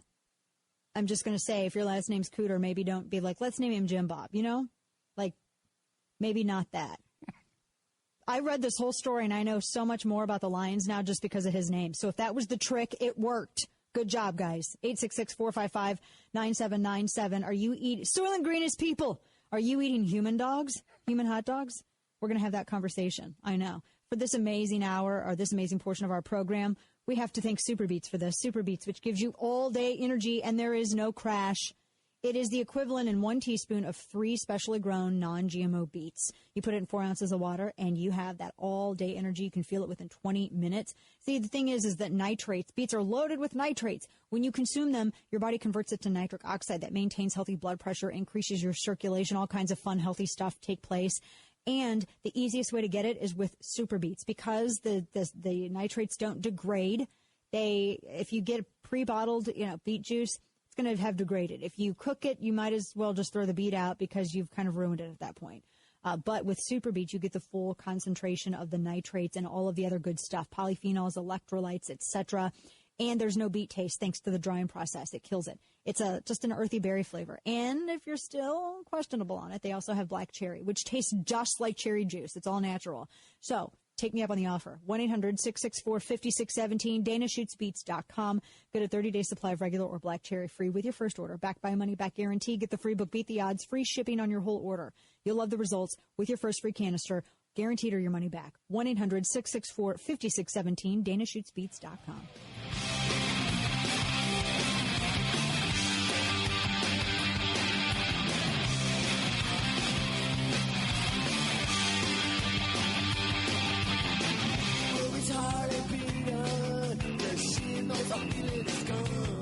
This is The Dana Show.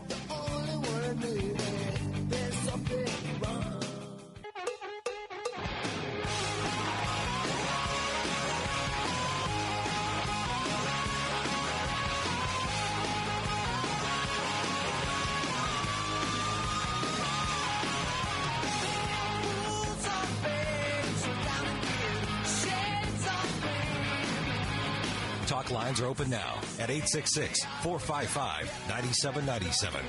This is The Dana Show. All I'm going to say is on Friday, because we do I do, by we, I mean us, I like to treat Halloween like a Hanukkah, so 8 days, and I like to dress up as much as possible.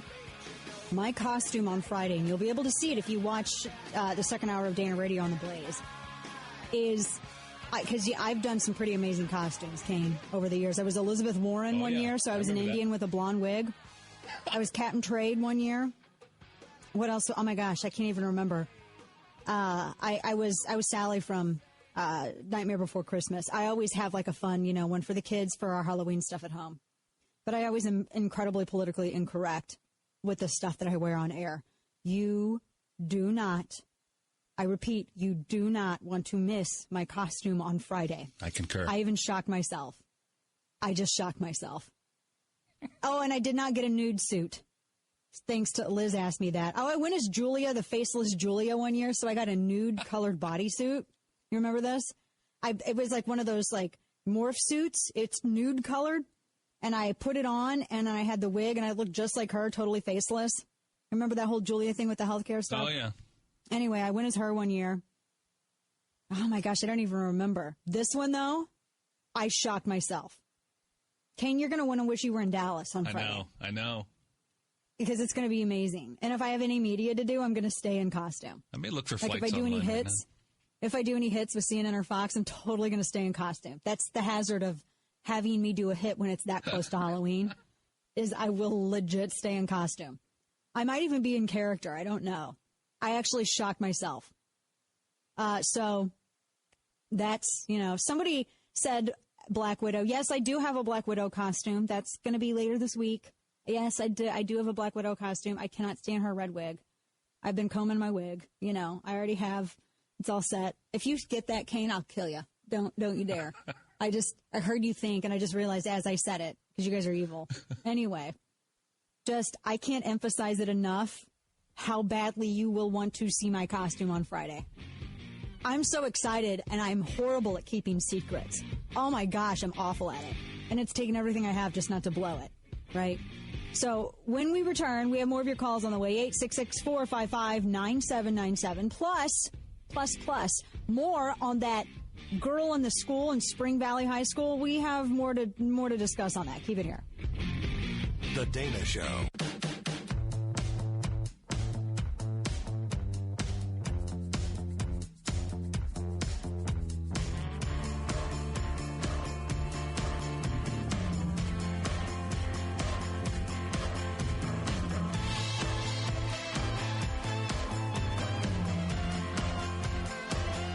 talk lines are open now at 866-455-9797. This is The Dana Show. I wanted to play this audio for you. This is horrific. Andrea Mitchell was speaking with Patricia Smith, mother of Sean Smith, lost in Benghazi. And you should see, I mean, just that I felt so bad for Smith when she was on with Kelly File. She just wants answers about her son. This was her appearance just the other day, yesterday on MSNBC. Listen. He was a good guy. They sacrificed him as they sacrificed the ambassador and the two guys that got murdered because nobody sent help. I want to know why. Why wasn't there any help? Patricia Smith, I am so sorry for your loss. And you can't understand. You just can't understand. My only child was murdered, and nobody will tell me why. Bless her heart. Patricia Smith. He was the only thing that was going to help me when I get old. I'm old now. Now who do I listen to? Who's going to help me now? He's not around and the government won't talk to me. Bless her heart. And they won't give her any answers. They won't give her any answers. They lied for forever. Oh, man, her pain and her tears at just, oh, my gosh. And Andrea Mitchell had no idea what to do. You could see, she was just, what? What is, I don't understand. I wrote what? Like she was going to have short circuit. Don't sit here and tell me that she felt any sort of sympathy towards Mrs. Smith. Don't tell me that. She was just a minute earlier defending the stand-down order. Oh. This story we were talking about a little earlier. The high school deputy who got into it was trying to remove a female student from the classroom who had been disruptive. And the teacher had asked her to leave the class. The principal, she had to get the principal to help her to have the girl leave the classroom. The girl was mouthing, would not go. She was being incredibly disruptive. So they had to call the school resource officer, who told her, look, if you don't leave the classroom, I will forcibly remove you. And so she chose to be forcibly removed. And as the cop went over to her, because a second video is out now showing a really clearer picture of what happened, he grabbed her pant leg and he put his hand on her shoulder, and she starts punching him. And so she tries punching him, she tries kicking him. That's how she knocked her desk over. He was trying to get her out of the desk, and she lost her ever-loving mind. When she kicked, the force of her leg going up to kick that officer in the head, or try to, I don't know what she was thinking, ended up flipping her desk backwards. And, you know, this is, he removed her from the classroom. This girl had no respect for authority. Her teacher tried to get her to leave, the principal did, and she didn't care. You punch a cop, and you'll be forcibly removed. I don't feel bad for her. She was behaving like a brat. And everyone's going to say, don't try to, and I know you hear the whole Black Lives Matter, who I think they're racist. It's a racist group that just wants to cause dissent because they ignore the black cops that are attacked. That group has never said a word about a black cop that's been attacked or shot. They won't, because those black lives don't matter to them. They haven't said a single thing. And they're immediately, because they themselves are racists, determined that because the cop was white, that he's racist. He just decided, you know what, I'm going to go to my job today and I'm going to attack a black girl, a young black woman. That's what I'm going to do. I'm going to ruin my career, ruin my life, and that's what I'm going to do. Please. We talked about this earlier in the program, that the girl she had her phone out, according to the teacher. She had her cell phone out in class, and she refused to put it up. The teacher went over to her and asked her to hand over her phone because she wouldn't put it up. She was trying to have class. The girl refused. got smart with the teacher. Teacher had to bring in the school administration. They ordered the girl to get out of her seat. They're like, since you don't want to learn and you want to play on your cell phone, you need to leave. She said no. So then they called the deputy to come over. And so the deputy asked her to leave. And she said no. And he's like, I'm going to treat you fairly. And she's like, I don't even know who you are. Mouthing him. And then, as he tried to remove her out of her desk, that's when she started punching him.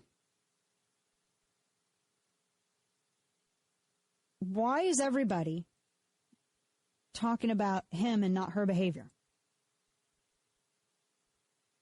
He did not put her in a chokehold. He did not have her in a headlock. The second video clearly shows that. It's available at Daily Mail. It was the front page story, right above. It was right above the fold.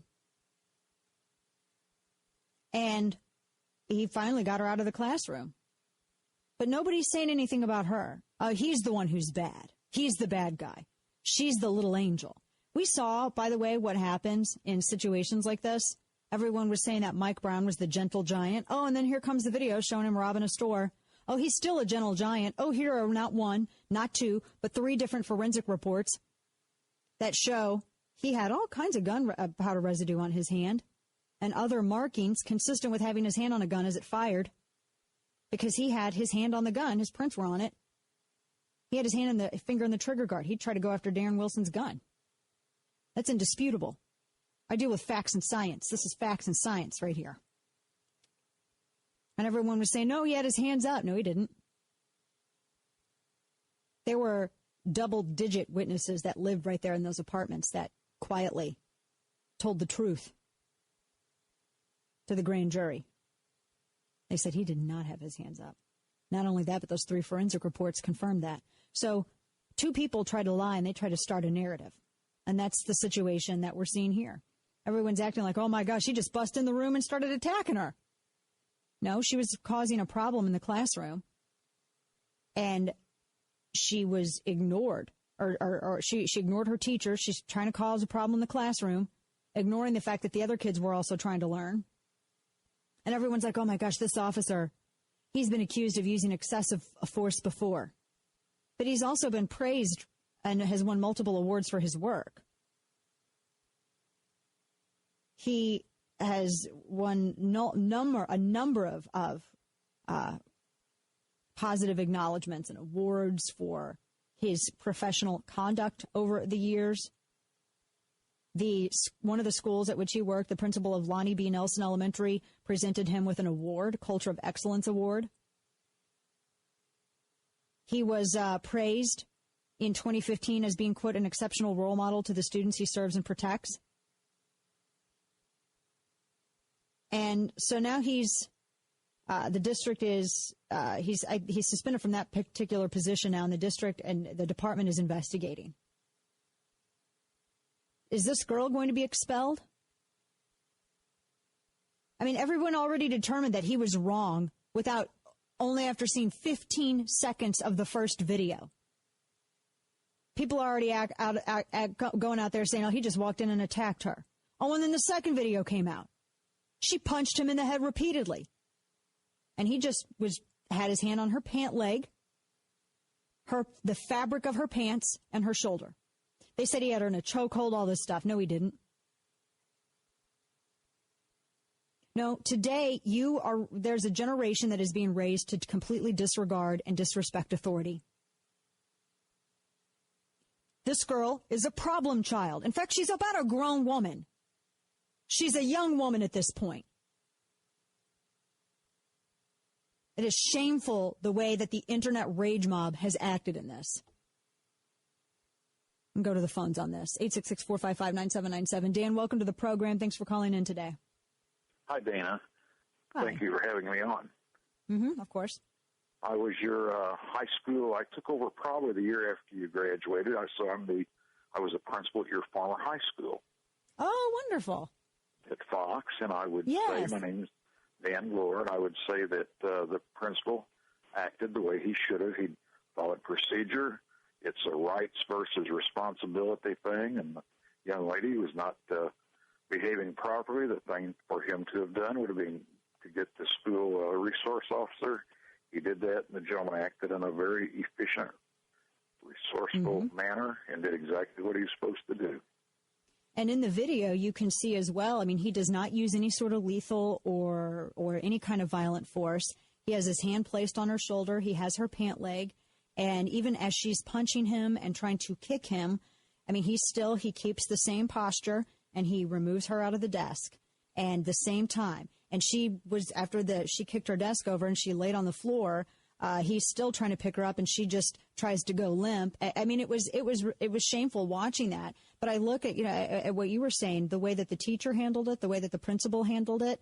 They had to call this resource officer in. And I remember when I was in school, I mean, the teacher was the authority. I never saw a teacher that had to go and get the principal, and then they had to go get the school resource officer. I mean, the teacher, they put your name on the blackboard, and you knew something was going down. I probably, in probably a 30-year career, I probably, as an administrator, had to deal with that about maybe half a dozen times, and it's never pretty. I don't care how you want to look at it or say it, it's not going to be pretty. Right. No, it definitely isn't. Well, Dana, I appreciate the call. That's nice. It's nice talking with you. Thanks so much. Take care. Bye-bye. Bye. How neat is that? It's a small world, isn't it? Very small world. Man, do you remember the sinking cane? Did you ever have your name on a chalkboard before? Maybe. That's what once. My teachers did if we were bad. Twice. I remember one time we had free time after lunch. After we came in, we had like 5 minutes of free time as we waited for everybody to get settled after coming in from the cafeteria. And I had a book that I did not want to put away. And I remember this so clearly. I was in fourth grade. And my fourth grade teacher was kind of a pacifist too. Very sweet lady. But she did not like raising her voice. But I remember I had my book out. And I was trying to hide it with our textbook as we were getting ready to go. We had history right after lunch. Oh, it was hard. And I did not want to put this book up. And she saw me with it. And she told me twice I needed to put it up. Third time, she didn't say anything to me. She just wrote my name on the board. And my stomach sank. I put that book up immediately because when you see your name on the board, that was not good. Because after you get your name on the board, you get a check. And if you had 2 checks, you got to go to the principal's office. And the principal had a paddle. And he would make his students sign that paddle when he swatted them. Man, you did not want to. That was all it took. Like, oh, my gosh, I was freaking out. My name is on the board. My name is on the board. Just like inside, I was dying. Let's go back to the phones. Robert is on the line. Robert, welcome to the program. Thanks for calling in today. Hi, Dana. How are you? I'm doing well. Thanks for the call. I'm a really, really big fan of you and everything you do. And this kind of ties in. It seems like it started with our politicians and double standards, where they can get away with things that average citizens can't. I have a 59-year-old female friend who kind of went through some rough times, lost her house, everything else. She's been trying to find work. So we finally find her some work. It's primarily a black organization. And during her first week of training, a fairly large black man leaned over her and called her a tramp and another word that begins with S and then L and ends with T. Oh, boy. And she really felt intimidated and put out. And she was scared to say anything. And I said, listen, we can find you more work. You don't need this job. I suggest you talk to the human resources department of this company because, we talk about microaggression. Sure sounds like one to me. She did, and the human resource company or the person at the human resources pretty much said, well, I think she's black also. I think you misunderstood what he was trying to say. He was probably trying to give an analogy to help understand the training. I said, that's still an inappropriate analogy. They basically have now pushed it off and said, well, it's dismissed, everything's fine.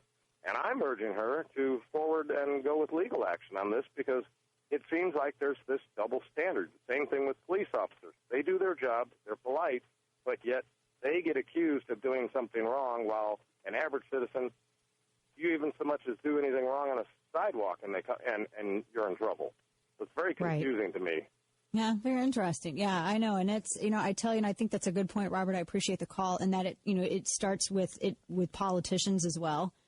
I mean, when we see behavior like this, particularly like represented, in news reports, and you see it in Washington, D.C., I don't know, people just nobody has respect anymore. No one has any respect anymore.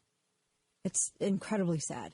We have to go to break here, but before we go, the Purple Heart Foundation. I'm really proud to work with this organization. It's one of the oldest and most trusted veterans organizations in the country. They've been around for a very long time. It's veterans helping veterans, all volunteers, and they help all those veterans, not just those who are wounded.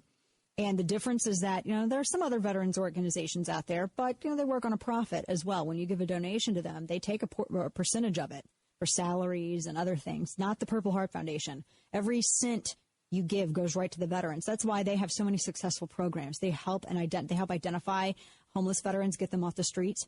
They have the Canines for Combat Veterans Grant, job training, educational scholarships, PTS support. They help with medical and VA claims. You can donate a car, cash credit, all donations 100% tax deductible. So please consider getting involved. The only reason that the Purple Heart Foundation programs exist are because of donations. For more information, go to givetopurpleheart.org. That's givetopurpleheart.org or call 888-414-4483.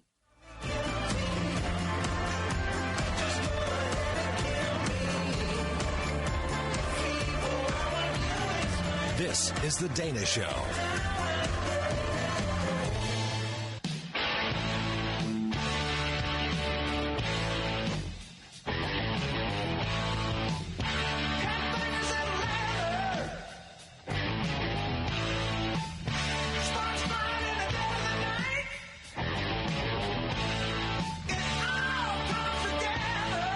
Talk lines are open now at 866-455-9797.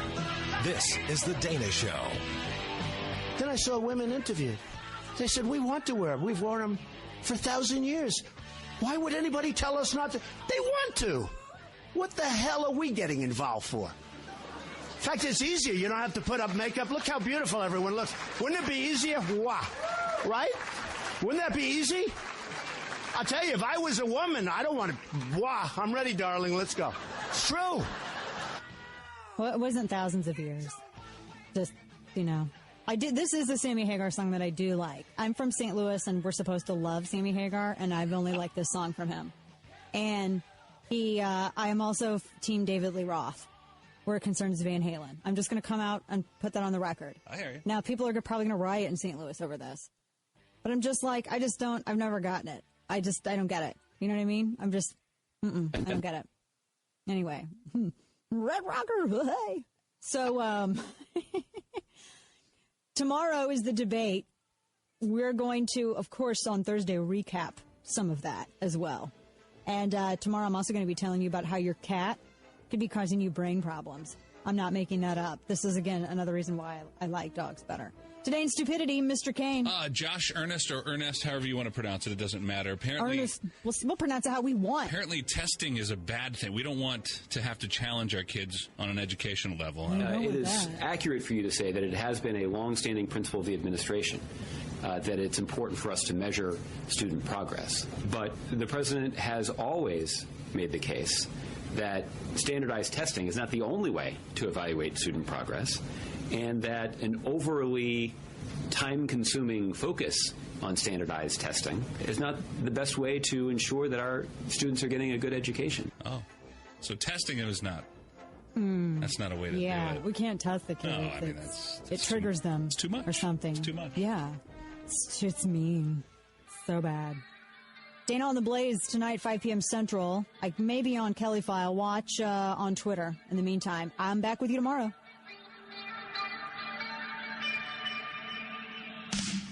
This is The Dana Show.